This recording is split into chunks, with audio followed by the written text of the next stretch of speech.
We begin section P3, which is on radical expressions and rational exponents. So really in this section what we want to do, this video is going to focus on simplifying more or less complex radical expressions by use of rational exponents. And in the next video we're going to talk about more complex rational or radical expressions and using rational exponents with those as well.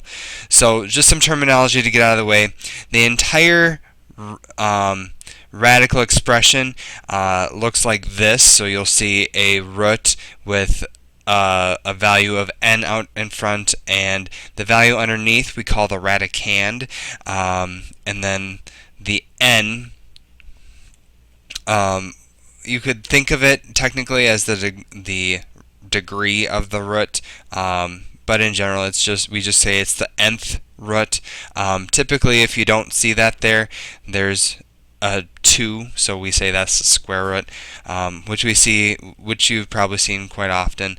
There's other terminology that we should talk about. Principal nth root. Sometimes remember that you can get more than one answer out of a root, and so the principal root, we talk about that just being the positive root. And so a couple ways we define it is, if we have the nth root of a, we can write that as 1 over a to the power of 1 over n, and if we call that a value b, the principal nth root is the value such that if we take b to the nth power, we should get a back. Okay. Even in odd roots, again, there could be 2 results with even roots, and so for example, if we do the square root of 4, that's technically plus and minus 2, which we could write as that. And so we may need to remember that with even roots, there are 2 possible results. Okay, so let's just do some examples that should be rather quick for us, which is why I named them quickies. So square root of 64, this we should know from our multiplication, 8 times 8 is 64, so that this means that I'm looking for 2 of the same thing that equals 64 when multiplied together. So this means if I have the square root, I look for 2 of the same 2 of an object, and for every 2 I can pull out 1. So this is just 8. Square root of negative 225. Actually, this doesn't exist because you can't have underneath an even root. Okay, so remember we have that invisible 2 out in front. In front of that square root, or if it's a square root or any even root for that matter, you cannot have a negative underneath there. Okay, for a cube root, the third root of 27, I'm looking for 3 of a given number that multiplied together to give me 27, and for every 3 that I have, I can pull out 1. So 27 is, I can write that as 3 times 3 times 3. So I have one group of 3. Okay, so for every group of 3 of the same type of number, I can pull out 1. So this is 3. Similarly here, well, now I have a negative underneath. With odd roots, okay, since we have an odd root, we can actually write this as negative. Pull that negative out front. Okay, so negative cube root of 27, and we found the cube root of 27 was just 3, so this is actually equal to negative 3. Okay, 625, big number. Let's begin factoring it. Well, 4. I have the 4th root, so I want to look for 4 of a given number, and for every 4 that I have appearing, I can pull out one number, or one of those numbers.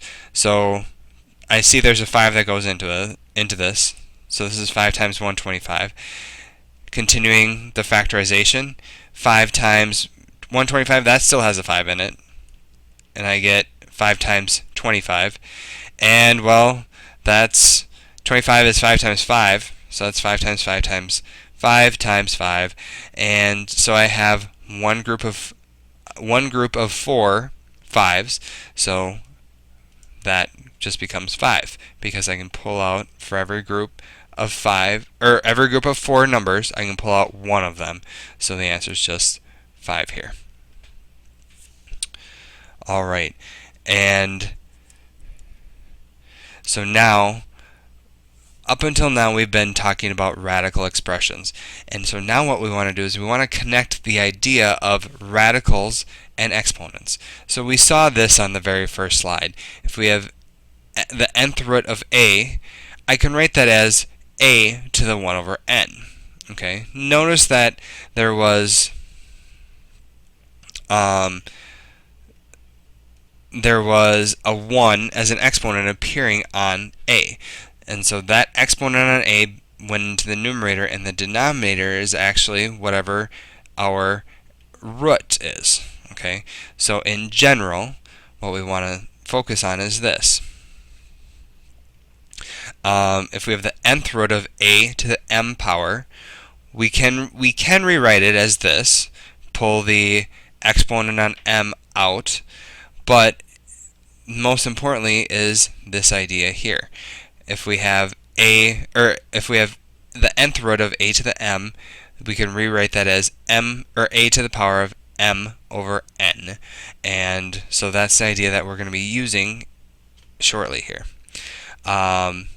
Another thing to keep in mind is if we have m and n being the same, this is actually called the principal nth root. And so if n is odd, then it's just a. If n is even, then it's the absolute value. Because remember, if it's an even root, you can get either plus or minus a. So this is either plus a, or minus a. And we can encapsulate that entire idea by just using the absolute value of a. Alright, so let's go through and rewrite some of these using rational exponents. Okay, so we don't have our power out here, or our degree, if you will, of a root out front. So remember, if that doesn't appear, there's a 2.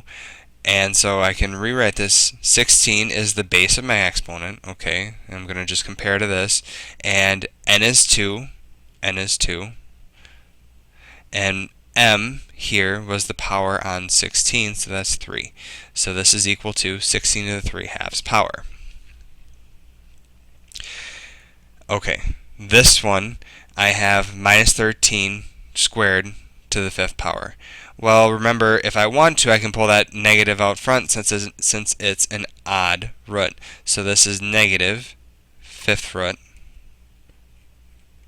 of 13 squared. Okay, and now from here, this is just converting it, so I'll have 13 as the base of my exponent, 2 stays in the numerator, and then 5 goes in the denominator. Okay, and I have to remember my minus sign. So negative 13 to the 2/5 power. Last one, the cube root of 8. Okay, a lot of us could probably just go, okay, well, this is 2, right? But let's actually pull this out in a little bit more depth. So I'm going to write this as the cube root of, now what number, 8 I could represent as 2 times 4, or 2 times 2 times 2. So I'm going to represent it as 2 cubed. Okay, so this is the principal nth root. And now I have to figure out, well, n, what is n? N is 3, and 3 is odd, so it's just going to be 2.